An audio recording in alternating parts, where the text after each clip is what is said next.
Solusi empati tegas, inovasi andal, setia. Solusi empati tegas, inovasi andal. Pelayanan publik yang prima bagi Jakarta. Komitmen amanah, dedikasi sepenuh hati. Dengan inovasi tiada henti, multi-channel public service delivery 1500164, call center dan ajib siap melayani. Setia, solusi empati tegas, inovasi andal. Setia, solusi empati tegas, inovasi andal. Setia.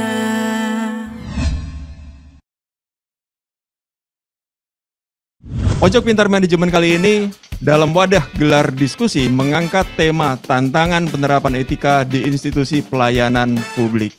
Pemimpin juga berperan sebagai pembentuk nilai dari individu anggota organisasi yang diterapkan secara konsisten. Pembicara kita yang pertama adalah Pak Rinaldi. Biasanya saya tuh suka deg-degan ketemu Pak Eri nih, karena Pak Eri selalu menjadi juri saya nih kalau di lomba nih. Bicara etika dan pelayanan publik adalah topik yang sangat menarik karena dua hal ini sebenarnya sangat dekat dengan kehidupan kita sehari-hari.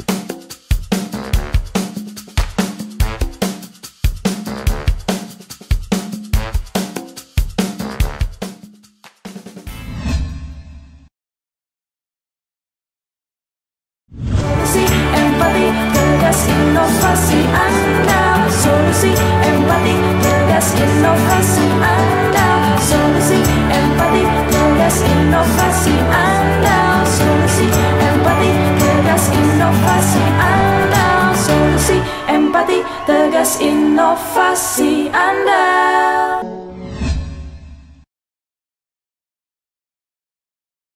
Bapak dan Ibu semua, mari kita dengarkan sambutan dari Ketua Umum Pengurus Yayasan PPM, Bapak Insinyur Cahyono Suryo Dibroto. Ketua Umum Pengurus Yayasan. Kepada Bapak Insinyur Cahyono Suryo Dibroto, kami persilakan. Yang saya hormati Dewan Pengarah dari PIBOS, yang saya hormati para pembicara Bapak Eri Riana Harja Pamungkas dan Bapak Rinaldi, yang saya hormati moderator Bapak Alain, yang saya hormati peserta gelar diskusi dan rekan pengurus dari Yayasan PPM serta Direksi PPM Manajemen. Selamat siang dan salam sejahtera untuk kita semua. Pertama-tama, mari kita panjatkan puji syukur kehadirat Tuhan Yang Maha Esa, karena dengan perkenannya kita semua dapat menerima rahmat sehat dan kesempatan untuk dapat menghadiri acara gelar diskusi ini. Kami mengucapkan terima kasih kepada Bapak Eri Riana Harja Pamungkas dan kepada Bapak Rinaldi, yang telah bersedia untuk menjadi pembicara, serta terima kasih kepada Bapak dan Ibu sekalian yang telah hadir secara daring untuk mengikuti acara gelar diskusi seri ketiga dengan tema tantangan penerapan etika di institusi pelayanan publik. Pusat Etika dan Budaya Organisasi Sudarpo Satro Partomo yang disingkat PIBOS didirikan oleh PPM Manajemen dengan tujuan untuk berkontribusi dalam mengamalkan dan menyebarluaskan etika bisnis. Dalam menjalankan perannya, PIBOS secara berkelanjutan melakukan kajian dan penelitian tentang etika dan budaya organisasi, beserta pembudayaannya di perusahaan-perusahaan di Indonesia. Untuk diketahui, sebelumnya PIBOS telah menyelenggarakan 2 acara gelar diskusi dengan tema masing-masing. Gelar diskusi yang pertama, pemahaman etika dan konflik kepentingan. Gelar diskusi yang kedua, etika bisnis dalam perusahaan keluarga. Dan di samping telah menyelenggarakan 2 kali gelar diskusi tersebut, PIBOS juga sudah meluncurkan sebuah e-book dengan judul Model PIBOS Pembudayaan Etika dalam Organisasi. Berdasarkan kajian dan penyelenggaraan gelar diskusi tersebut, ditemukan bahwa pemimpin menjadi model atau panutan dalam penerapan etika. Para pemimpin berperan dalam penciptaan lingkungan kerja yang mendukung penerapan perilaku yang benar dan mencegah perilaku yang tidak etis. Pemimpin juga berperan sebagai pembentuk nilai dari individu anggota organisasi yang diterapkan secara konsisten. Peraturan perusahaan menjadi koridor penerapan etika sehingga penyusunan peraturan perusahaan perlu mendapat perhatian bagi para pemimpin di organisasi. Di samping untuk memenuhi peraturan perundangan yang ditekankan pada bidang ketenagakerjaan. Lebih jauh lagi, penerapan etika membawa dampak positif dalam lingkungan bisnis sehingga mampu mempertahankan keberlangsungan organisasi. Etika menjadi satu pembahasan yang tidak lekang oleh waktu dan perlu dilakukan secara terus-menerus. Pembahasan etika merupakan bagian penting dalam pembangunan nilai, budaya, dan perilaku dalam organisasi. Melalui prinsip bisnis yang beretika, energi positif berdampak ke dalam maupun keluar organisasi. Etika yang mampu mewujudkan transparansi pada bisnis akan menimbulkan rasa percaya dari pemangku kepentingan terhadap organisasi tersebut. Akhir kata, kami ucapkan terima kasih kepada para pembicara dan hadirin yang telah mengikuti kegiatan BIBOS. Silakan mengikuti acara gelar diskusi ini dan berkontribusi positif sehingga kita dapat memperluas pemahaman etika yang dapat diterapkan dan disebarluaskan kepada pihak yang lain.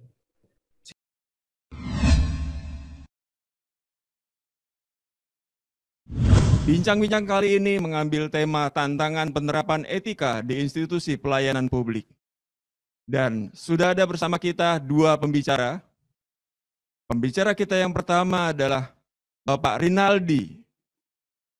Beliau sebagai subkoordinator urusan penyuluhan Dinas Penanaman Modal dan Pelayanan Terpadu Satu Pintu Provinsi DKI Jakarta. Pendidikan terakhir beliau adalah Magister Ilmu Komunikasi dan beberapa penghargaan beliau dapatkan, salah satunya adalah Best Presenter Public Relation Indonesia Awards. Dan ini didapatkan 4 tahun berturut-turut. Pembicara kita selanjutnya, kita sambut Bapak Eri Riana Harja Pamekas. Beliau kita kenal sebagai pimpinan atau wakil ketua KPK tahun 2003 sampai 2007 dan saat ini sebagai Chairman of Advisory Committee Koalisi Anti Korupsi Indonesia. Mungkin kita akan langsung saja masuk ke inti acara kita. Kita akan mendengarkan pemaparan materi pertama yang akan disampaikan oleh Bapak Rinaldi.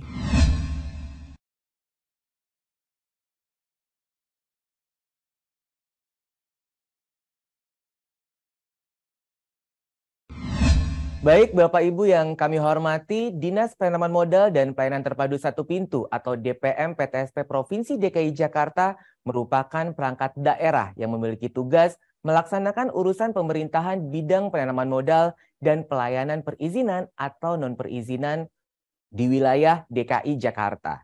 Tersebar di 316 service point atau UPPM PTSP yang berada di kelurahan, kecamatan, kota atau kabupaten administrasi, dan Mall Pelayanan Publik Provinsi DKI Jakarta atau tempat di mana saat ini saya berada.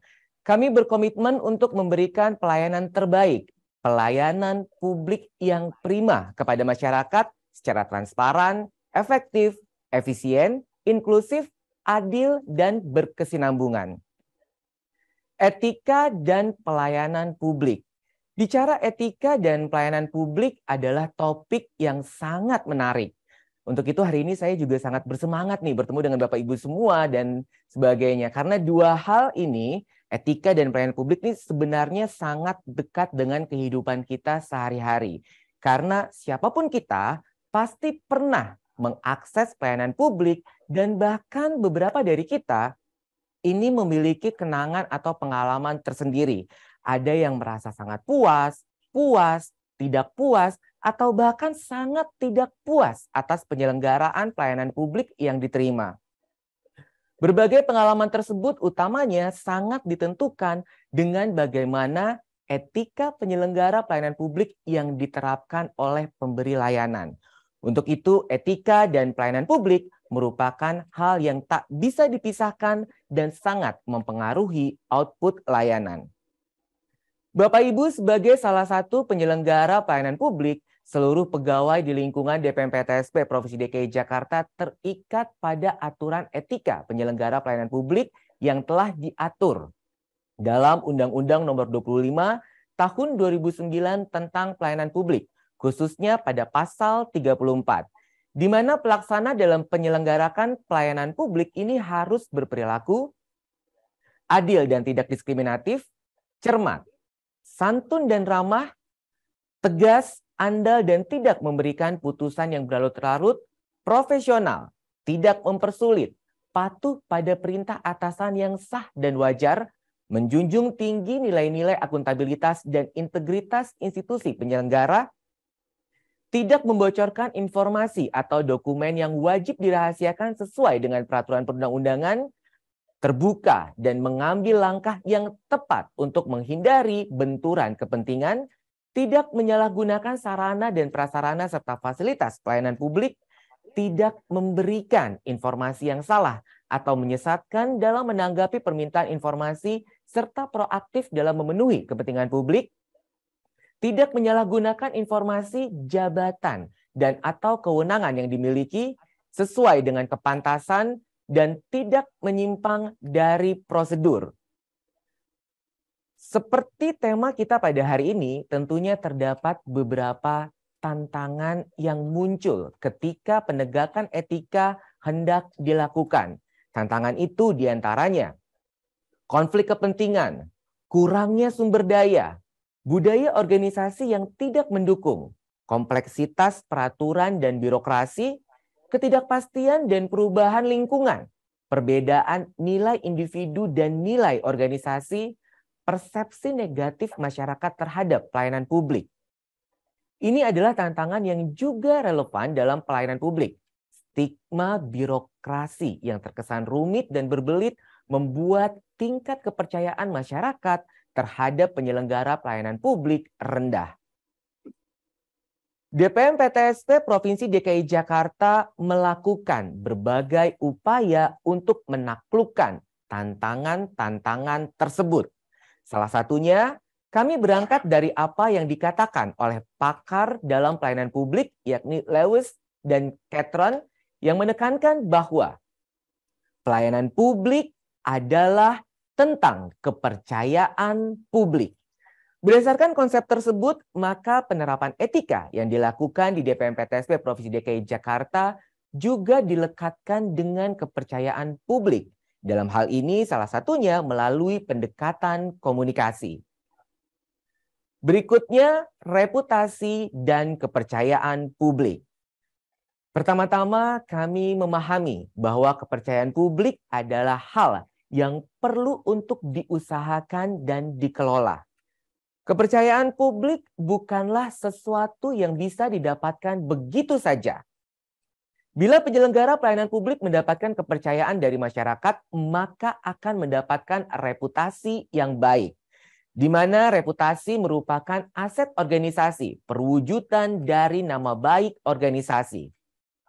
Dengan reputasi yang baik, organisasi akan memiliki banyak keuntungan, di antaranya mendapatkan kandidat yang kompeten, modal ketika krisis terjadi menjadi pilihan utama, dan mendapatkan dukungan dari masyarakat. Upaya untuk mendapatkan kepercayaan publik tersebut diletakkan dalam kerangka kerja reputasi berikut ini. Setidaknya terdapat 5 tahapan dalam kerangka kerja reputasi yang kami lakukan. Pada kuadran pertama adalah apa yang kita katakan atau niat, visi, nilai, dan etika. Kemudian apa yang kita lakukan, etika dan budaya pelayanan publik akan tercermin di kuadran kedua, utamanya terlihat dari tindakan kita dan perilaku. Di kuadran ketiga adalah fase pertemuan dengan stakeholders atau pihak-pihak yang dilayani. Keempat adalah fase penilaian dari stakeholders, apa yang dirasakan oleh stakeholders terhadap fase pertemuan tadi. Apakah visi, misi, nilai, etika yang dijanjikan benar-benar dijalankan? Fase terakhir atau fase kelima berkaitan dengan persepsi stakeholders terhadap organisasi. Artinya, bila dilihat dari 5 fase tadi, maka integrasi internal dan eksternal perlu untuk sejalan dan saling mendukung. Untuk itu perlunya keselarasan visi, budaya, dan image, sebagaimana yang telah dikemukakan oleh Cornelissen, seorang pakar komunikasi organisasi, yang dapat dijelaskan secara sederhana melalui gambar berikut. Visi adalah apa yang dirumuskan oleh pimpinan organisasi, misalnya melalui penanaman etika dan reformasi birokrasi. Image merupakan persepsi terhadap organisasi. Kumpulan image akan menjadi reputasi di mata publik. Sementara budaya merupakan kumpulan perilaku anggota organisasi atau cerminan dari nilai atau etika, sikap, dan perilaku anggota organisasi. Bila terjadi gap antara visi dengan budaya, maka etika yang diterapkan dan tujuan penerapannya kemungkinan tidak akan tercermin dari perilaku anggota organisasi. Di sisi lain juga turut mempengaruhi bagaimana persepsi atau image stakeholder terhadap organisasi. Bila banyak stakeholders untuk mempersepsikan organisasi baik, maka organisasi ini akan mendapatkan reputasi yang baik. Begitupun sebaliknya, bila perilaku anggota organisasi tidak berkenan, maka persepsi atau image organisasi akan buruk.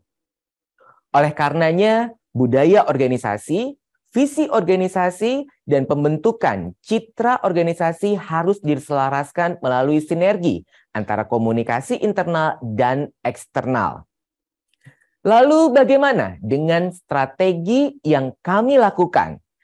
Berangkat dari kerangka kerja reputasi tersebut, maka DPM-PTSP Provinsi DKI Jakarta menerapkan beberapa strategi. Pertama, penguatan internal dengan melakukan perubahan paradigma pelayanan publik, di antaranya penguatan nilai etika, mulai dari penyampaian kebijakan, sosialisasi, penguatan budaya etika, sampai dengan pelaporan pelanggaran etika. Selain strategi penguatan internal, kami juga melakukan strategi eksternal, yakni melalui kampanye publik yang bertujuan untuk merubah stigma penyelenggaraan pelayanan publik yang dahulu terkesan rumit, mahal, dan berbelit menjadi sesuatu yang mudah dan menyenangkan. Melalui government branding dengan satu pesan kunci, yaitu urus izin sendiri itu mudah. Adapun peran komunikasi eksternal dalam penegakan etika pelayanan publik meliputi transparansi dan akuntabilitas, membangun kepercayaan dan keyakinan masyarakat terhadap integritas dan tujuan organisasi, responsif terhadap umpan balik, dan komunikasi eksternal dapat digunakan untuk menyampaikan informasi tentang hak dan kewajiban publik sebagai penerima layanan dan bagaimana publik dapat berpartisipasi dalam mewujudkan pelayanan publik yang prima di Jakarta. Baik, selanjutnya etika yang ditanamkan di DPM-PTSP Provinsi DKI Jakarta. Pada tahun 2017, kami memperkenalkan Credo atau tata nilai setia, yaitu solusi, empati, tegas, inovasi, dan andal. Kemudian saat ini sesuai dengan Surat Edaran Menteri Pan-RB nomor 20 tahun 2021 tentang implementasi core values dan employer branding ASN, maka juga diterapkan internalisasi core values ASN berakhlak, bangga, melayani bangsa. Berakhlak merupakan akronim dari berorientasi pelayanan, akuntabel, kompeten, harmonis, loyal, adaptif, dan kolaboratif. Adanya core values ASN ini sebagai sari dari nilai-nilai dasar ASN sesuai dengan Undang-Undang Nomor 25, Undang-Undang Nomor 5 Tahun 2014 tentang Aparatur Sipil Negara. Dalam satu kesamaan persepsi yang lebih mudah dipahami dan diterapkan oleh seluruh ASN di Indonesia. Sedangkan bangga melayani bangsa merupakan employer branding ASN zaman now yang melayani sepenuh hati. Dengan pendekatan kerangka kerja reputasi dan komunikasi organisasi yang terpadu dan terintegrasi, berikut beberapa contoh penerapan internal dalam menegakkan etika pelayanan publik meliputi penyampaian nilai etika, pelatihan dan pengajaran tentang etika kepada semua petugas pelayanan publik termasuk dengan pembentukan tim yang melakukan sosialisasi etika, kami menggunakan komunikasi internal untuk menyampaikan kebijakan dan prosedur yang berkaitan dengan etika pelayanan publik melalui panduan-panduan internal yang bertujuan untuk memastikan bahwa semua petugas pelayanan publik memahami dan mengikuti panduan atau pedoman yang telah ditetapkan. Membangun budaya etika, komunikasi internal juga berperan dalam menyediakan jalur yang aman dan terbuka bagi petugas pelayanan publik untuk mengajukan pengaduan atau melaporkan perilaku yang tidak etis. Kemudian kepada pihak eksternal, berbagai pendekatan dilakukan untuk mengkomunikasikan perubahan paradigma pelayanan yang terjadi di DPM PTSP melalui pesan kunci mengajak publik untuk melakukan perubahan perilaku dengan mengakses pelayanan publik secara mandiri tanpa menggunakan pihak ketiga. Karena di Jakarta, urus izin sendiri itu mudah. Berbagai inovasi dihadirkan dalam memberikan kemudahan dan akses layanan kepada masyarakat. Komunikasi sebagai fungsi strategis organisasi pemerintah, termasuk dalam penerapan etika pelayanan publik. Selengkapnya kita saksikan video berikut. Kerak telur campur roti, naik becak ke Ternate. Dengan inovasi tiada henti, DPM PTSP siap melayani warga Jakarta. Sikat Pak Haji.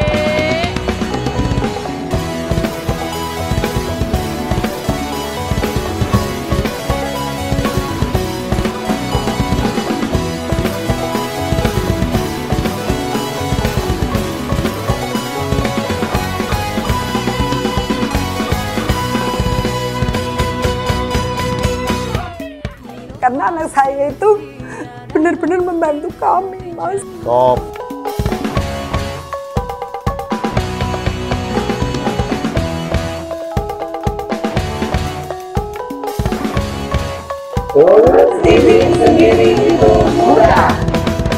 Follow Instagram @layananjakarta.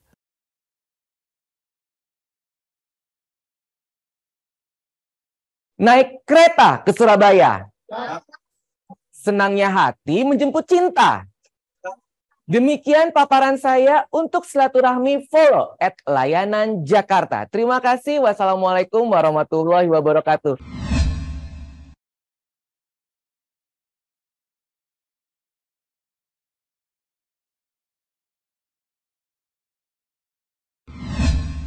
Saya mati gaya ini lihat Pak Rinaldi presentasi, jadi susah. Tapi saya akan mencoba, sebagian akan mengulangi apa yang disampaikan Pak Rinaldi ya. Tapi terus terang ini saya dapat dari ChatGPT ini. Tadi sudah disampaikan dengan baik oleh Pak Rinaldi, tapi saya ingin mengulangi supaya mengingatkan kita semua betapa pentingnya etika dalam pelayanan publik. Pegawai negeri dipercaya melayani kepentingan publik, menegakkan hukum, membuat keputusan yang berdampak pada kesejahteraan masyarakat secara keseluruhan. Perilaku etisnya sendiri bukan bergantung. Harus memastikan akuntabilitas, transparansi, kemudian fungsi yang efisien yang dilaksanakan oleh lembaga-lembaga publik. Next. Beberapa aspek kunci, yang pertama integritas, tadi sudah disampaikan juga betapa pentingnya integritas, dan integritas adalah modal yang paling penting untuk ASN dan untuk siapapun bekerja dalam organisasi apapun. Kemudian ketidakberpihakan dan keadilan ya, impartiality and fairness. Tadi sudah disebutkan juga mengenai kerahasiaan dan privasi, mana yang memang rahasia negara, rahasia lembaga. Sebaliknya juga mana yang rahasia individu masyarakat yang meminta pelayanan publik. Kemudian mengutamakan kepentingan publik di atas kepentingan pribadi dan seterusnya. Dan yang terakhir, profesionalisme. Semuanya harus profesional dalam pengertian menguasai masalah, menguasai apa yang diinginkan oleh masyarakat dan melayaninya dengan baik. Nah, berikut. etika lagi, etika dalam pelayanan publik sangat penting untuk mendorong tata kelola pemerintahan yang baik. Jadi good public governance itu akar utamanya adalah etika. Di samping tentu saja SOP, board manual, SOP dan sebagainya ya. Dan konflik kepentingan adalah salah satu yang paling menonjol yang sering terjadi di sekitar kita. Nah, apakah ini etika atau pelanggaran hukum? Ini juga pertanyaan penting. Nanti kita bahas dalam tanya jawab. ASN atau pegawai negeri yang tugasnya melayani publik harus menahan diri untuk memisahkan secara tegas mana kepentingan pribadi dengan mana kepentingan publik dan mana kepentingan masyarakat. Lanjut, bagaimana benturan kepentingan berdampak pada pelayanan publik? Tentu dampaknya jelas sekali ya. Pengeluaran keputusan yang tidak memihak, itu yang ideal. Begitu memihak, tentu akan ada yang dirugikan dan ada yang diuntungkan. Dan ini yang tidak boleh terjadi. Kemudian integritas menentukan kepercayaan publik, tadi juga sudah disampaikan dengan baik oleh Pak Rinaldi. Ini harus dihindari betul. Ya. Memprioritaskan kepentingan pribadi di atas kepentingan publik, itu hal yang sangat negatif dan harus dihindari. Kenapa? Karena kredibilitas dan legitimasi publik, legitimasi pelayan publik akan rusak gara-gara integritas dan kepercayaan publik yang tidak diperhatikan atau diutamakan oleh bahkan satu orang di antara sekian banyak pelayan publik. Nah, korupsi dan perilaku tidak etis, ya, memang dua hal yang berbeda. Korupsi sudah jelas pelanggaran hukum yang sesuai dengan definisi korupsi, yaitu ya namanya korupsi. Tapi etika itu kadang-kadang dibolehkan oleh hukum, tapi tidak dilakukan demi kepatutan. Ya. Kepatutan seringkali abu-abu, karena kepatutan menurut satu orang dianggap tidak patut oleh orang yang lain. Ya. Banyak contohnya. Kemudian kegagalan dalam menangani konflik kepentingan juga akan mengganggu reputasi lembaga. Oleh karena itu, jalan keluarnya adalah hadirnya transparansi dan akuntabilitas. Apa artinya? Artinya semua informasi dibuka, kecuali informasi rahasia tentu saja. Dan akuntabel artinya selalu bersedia untuk menyampaikan pertanggunggugatan atau pertanggungjawaban kepada publik. Nah, yang berikut adalah kewajiban hukum dan etika. Melanggar kewajiban ini tentu memiliki konsekuensi hukum. Berikutnya, kasus-kasus benturan kepentingan biasanya ada kepentingan finansial. Misalnya si pelayan publik memiliki kepentingan finansial dengan mereka yang sedang meminta pelayanan publik. Ini yang selalu menjadi godaan paling besar bagi para ASN pelayan publik. Kemudian ada hubungan kekeluargaan atau hubungan pertemanan. Ya, karena keluarga maka diprioritaskan, karena teman maka diprioritaskan, maka yang lain disuruh menunggu. Ini tentu akan sangat mengganggu kesetaraan. Kemudian lobby kontribusi politik, ini yang sering kali terjadi. Karena bosnya berasal dari partai politik tertentu, kemudian pimpinan partai juga seolah-olah memiliki kekuasaan terhadap para pelayan publik ini. Dan mereka mencoba menggodanya dengan melakukan penekanan atau permintaan prioritas. Kemudian ini juga pensiunan pejabat seringkali lupa bahwa dia sudah pensiun. Kemudian mencoba lobby meminta prioritas. Dan yang terakhir mungkin tidak berlaku di DKI ya, perdagangan orang dalam atau insider trading. Dilakukan oleh orang dalam dengan memanfaatkan informasi yang dia miliki untuk melakukan perdagangan secara sepihak sehingga merugikan orang lain yang tidak memiliki informasi itu. Lanjut, kasus-kasus lainnya adalah regulatory capture. Regulatory capture artinya begitu eratnya hubungan antara pelayan publik atau pejabat publik dengan kalangan industri, sehingga regulasi bisa saja diubah dengan mudah demi kepentingan para pemain di industri tertentu itu. Yang kedua adalah investasi dan kepemilikan saham. Ini juga banyak terjadi di sekitar kita ya. Orang akan menanamkan modalnya, kemudian ditunjukkan, lu kerjasama sama ponakan gue ya, atau kakak gue ya. Dia juga kebetulan bergerak di bidang yang sama. Anda pasti mendapat keuntungan. Ini yang harus kita perhatikan. Kontrak dan pengadaan, kita semua tahu benturan kepentingan, peluang untuk menyimpang itu sangat menggoda di sekitar pengadaan. Kemudian yang berikutnya adalah pengaruh regulasi.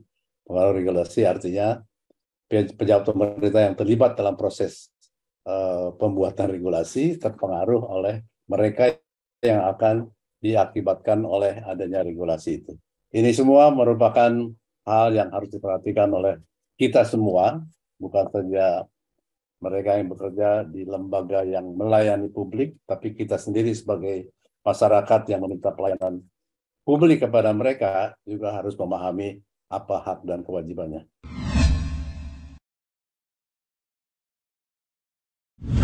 Mungkin ini pertanyaan ya untuk kedua pembicara gitu ya. Ini dari Astri Rahmayanti gitu ya, saya bacakan. Assalamualaikum Prof. Eri, luar biasa berintegritas. Saya jadi semangat mendengar paparan Prof. Saya mau bertanya, bagaimana cara kita mempertahankan integritas agar beretika sesuai dengan tujuan organisasi, sementara banyak teman-teman seprofesi yang menyimpang? Wah, ini untuk kedua pembicara. Mungkin dari Pak Eri dulu, silakan Pak Eri.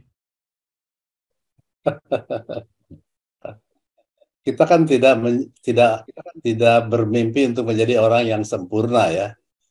Yang kita inginkan adalah kita menjadi orang yang autentik.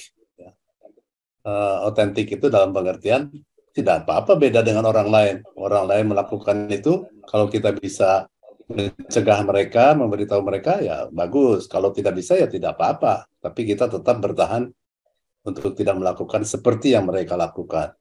Itu menurut saya tidak sulit kalau kita bisa menahan diri. Percayalah bahwa rezeki itu nggak kemana-mana. Kalau memang ujung-ujungnya duit itu ya rezeki lah. Semua orang tahu. Kadang-kadang datang sesuatu yang tiba-tiba dari arah yang tidak kita duga.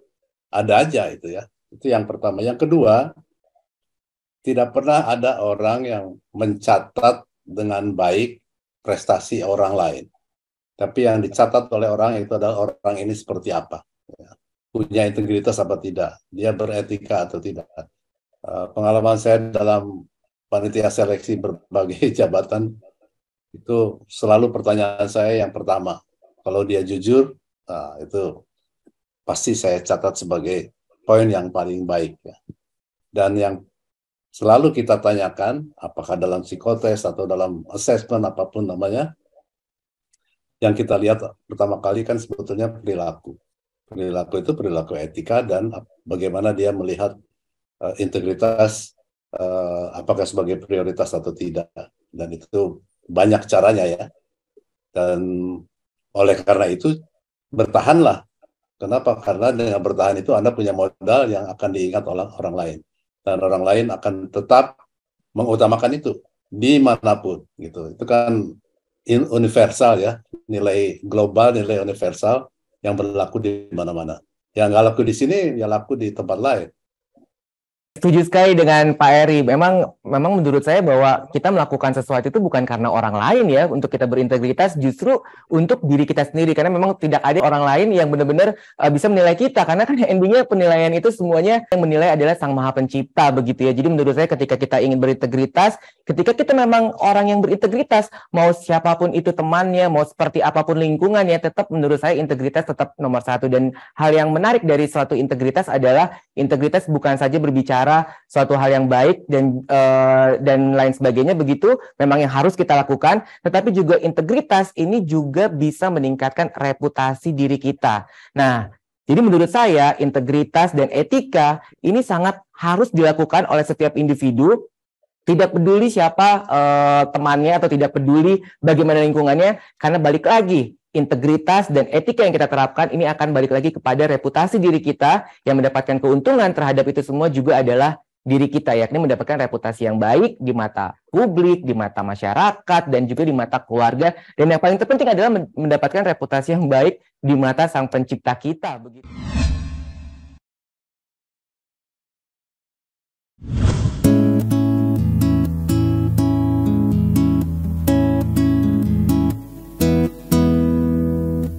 Semuanya telah ku beri dengan kesungguhan hati untukmu,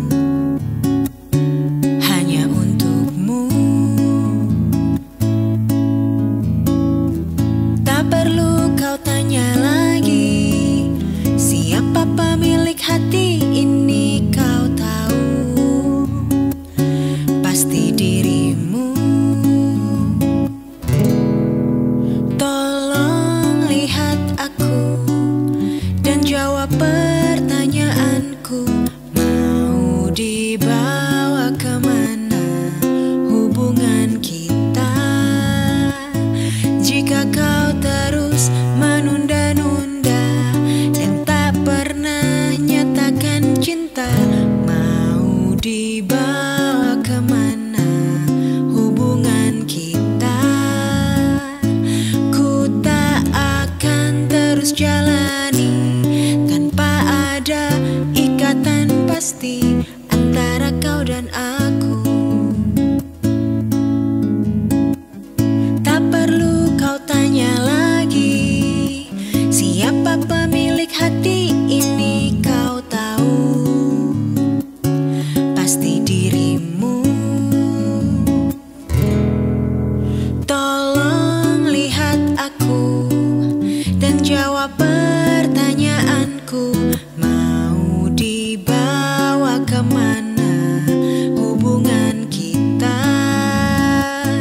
Jika kau terus menunda-nunda dan tak pernah nyatakan cinta, mau dibawa kemana hubungan kita?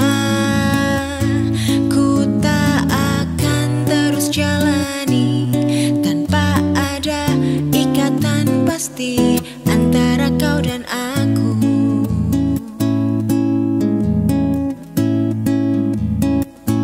Antara kau dan aku.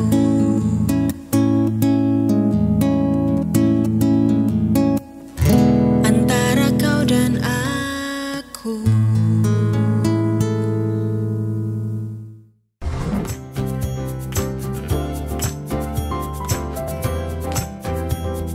Urus izin sendiri. Urus izin sendiri.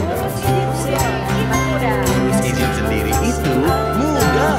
Follow Instagram @layananjakarta.